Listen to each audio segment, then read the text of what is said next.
প্রথমবারের মতো মধ্যের মাদ্রাসায় পিঠাপুলি উৎসব এবং হচ্ছে পিঠাপুলি উৎসব আপনাদের একটা স্টল এখানে এসেছে বেচা বিক্রি এবং আপনাদের কী কী অ্যারেঞ্জমেন্ট রয়েছে এবং বেচা বিক্রির ব্যাপারে কতটুকু পর্যন্ত সন্তুষ্ট বা কতটুকু পর্যন্ত আশাবাদী একটু করে জানান।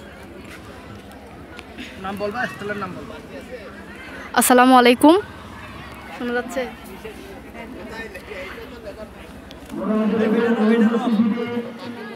আসসালামু আলাইকুম। আমাদের রেস্টুরেন্টের নাম হচ্ছে যে বাঙালিয়ানা। আমাদের এই স্টলের মধ্যে মানে আমরা চাইছি যে ঐতিহ্যগত ফুড সবগুলো তুলে ধরার জন্য। তো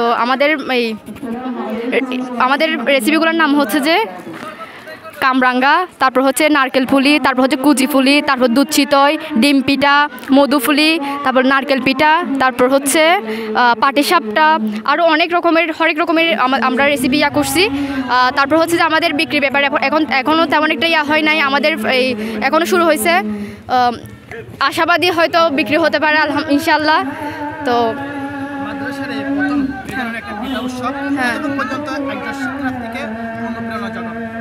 হ্যাঁ, আমাদের মাদ্রাসায় আগে কখনো হয়নি, এবার ফার্স্ট টাইম। তো আমরা যথেষ্ট চেষ্টা করেছি আমাদের সর্বোচ্চ দিয়ে যে আমরা মানে সবাইকে ভালো একটা রিপ্রেজেন্ট করার জন্য।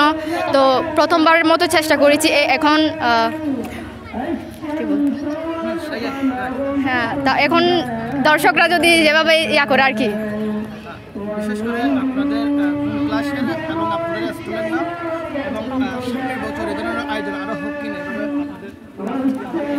আমরা হচ্ছে প্রাক্তন 21-22 ব্যাচ। তারপর হচ্ছে এই ইনশাল্লাহ আমরা আগামী বছর আরও ভালো কিছু রিপ্রেজেন্ট দিব আপনাদেরকে।